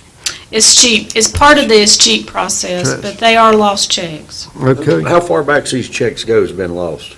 These are going back to July of 2020. And this is a 2-year span is what this is. These big number checks, where they go to? Individual or? 2 of them were to fire departments, Where fire departments lost checks. correct. Or they could have gotten lost in the mail. They could have gotten lost in the mail, that is correct. They've got lost somewhere between going out from this office and receiving somewhere else. I think it'd wait this to 24, and this goes back to 2020. You'd have been asking for them before now. Go ahead. Make a motion to approve. Need a second? Second. Got a second? Any further discussion? All those in favor, raise your hand. Any opposed? Motion carries 5-0. Okay. Another budget amendment for Run for a Clause. This is the sheriff's fundraiser. They received an additional $2,086, and this is just adding it to the budget. Revenues and expenditures. Motion to approve. Second. Got a motion and a second. Any discussion? All those in favor, please raise your hand. Any opposed, likewise? Motion carries 5-0. One more, April. And I believe the last thing is the agreed-upon procedures for what we are comparing to a desk audit for the fire departments. I did pass out earlier my recommendation for Robinson Farmer Cox. They are actually going to be doing this for us, which is the auditing firm that we've been working with for the past 3 years. The one you have in front of you is my recommendation. And we will do this alphabetically. We'll put Cherry Lane would be the first one. Any questions? I need a motion and a second. Motion to approve. Second. A motion and a second. Danielle, all those in favor, raise your hand. Any opposed? Motion carries 5-0. Thank you, April. Thank you. I believe that's it for me today. Thank you. Next is county manager's comments. Just have a few this morning. First, as your agenda identifies, you have the December 23 building inspections report included in your packet. I encourage you to look at that. We are still working to get comparisons on that. The second item, I want to take the opportunity to appreciate David and all of his maintenance crews that got out and braved the weather and took care of the parking lots and got the sidewalks taken care of. We really appreciate that, David. I also appreciate all the staff that's had to work on holidays. You know, we have a number of people that put in those times, and we certainly appreciate those guys and gals as well. As a reminder, we have a building and grounds committee, or it's set up for January the 23rd at 1:30. The purpose of that meeting will be to review some of the drawn plans for the courthouse remodel, and also to look at the black building and fairgrounds for any possible additions or expansions, as we've talked about, for consideration at the state level. David Spicer alluded to the evacuation of the inmates. He and I were a part of that. but I also want to recognize the Sheriff's Department for coordinating a lot of that effort. They were very professional. They were very calm. It wasn't, the sky wasn't falling. David was on the phone with the providers for the pieces that are needed and the contractors. It was all a calm setting. It wasn't a scramble, so that was a very good reflection on the team members we have there. I want to also mention very quickly, April stood at the podium, it seemed like, for a long time, and I'm just poking at her with that comment. But the thing that I want to point out to the board is these transfers. We're working within the existing budget, which is something that prior to a few years ago didn't happen. And that's why we got in those conditions that the county was in. Now, we are working within those adopted budgets to make these necessary transfers. And I just want to point out how big that is. That's huge. Today, we had 6 or 7, and we did one amendment. And that was because we had received money, not because we needed money. These are important things to point out. So, with that, that's all the comments I have today. Thank you. Start down with John today. No comments. Stay warm. Michelle. Stay warm and check on your neighbors during this cold spell. Jimmy. Yes, the first thing I wanted to say was I do really appreciate, and I think the county does too, but they don't get to say this, the things that pop up, like the jail thing, the prisoner situation. I am so glad that we have people in place that actually knows how to handle that, and I do appreciate that. I know we comment stuff like that's what we pay you for and stuff, but at the same time, that is something it's a good feeling to have, to know, like, when these emergency situations come up, we have staff, we have people that knows what the heck they're doing. So I just want to point that out. The other thing I wanted to say, I know this is probably not premature, but we did meet over at the fairgrounds with the possibility of checking with the school to see if they may have some availability if we get to a place we want to expand that barn over there.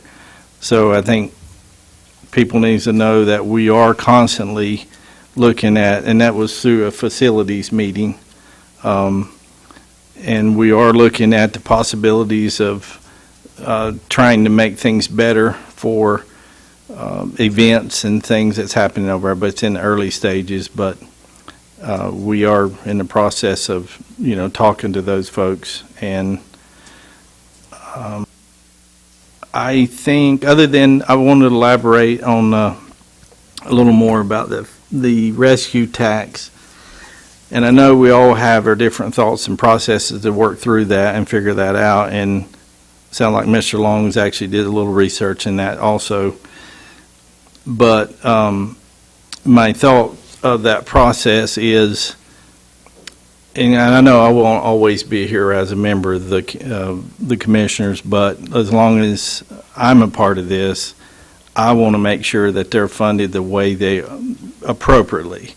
And I think we do a good job, and I think in past of trying to make sure they are taken care of and making sure that we meet their needs without going that step. I'm really I know it's a real small percentage when we add these little possible taxes, and it's real small and it's minor, but it just seems like it's a snowball deal. And I know we put the fire department in that place. It does make our budgeting a lot easier because we have that funds that goes to the fire department. But it's just a situation, I think, we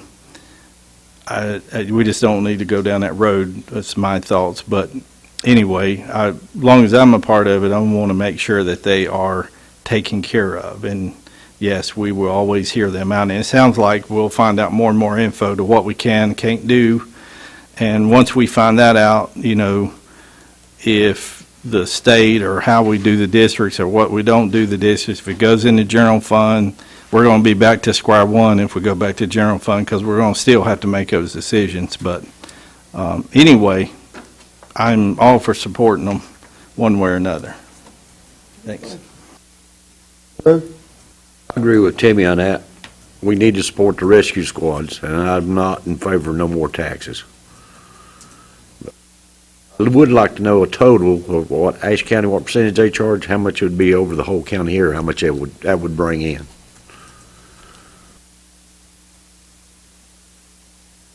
Thank you. I think everybody's aware that this cold weather's coming through, I think starting tonight. I just remember last year we had a few buildings that had some pipes freeze up, and I'm sure everybody's maintenance-wise is remembering that. And everybody at home, if you've got any cats or dogs, try to really watch after them for these next few nights. I know I'm feeding extra hay already. But the DOT was out yesterday. Our maintenance department's cleaned up looks like they cleaned up everything that the county had, and certainly appreciate all that hard work. Other than that, if anybody, Heather, additional comments, Mr. Carter? Daniel? We're in good shape then. With that being said, didn't we talk about moving one of our meetings? We talked about the mid-February meeting due to the early voting. And we talked about at the first February meeting, seeing if there is any remaining business to conduct on whether to actually have a meeting, cancel the meeting, or move it to another location. So in essence, what will try to happen is we'll try to get everything taken care of at that first February meeting, just so that we can cancel that next meeting to allow them to utilize this space. Okay, with that being said, I'll go ahead and adjourn this meeting. Thank you all.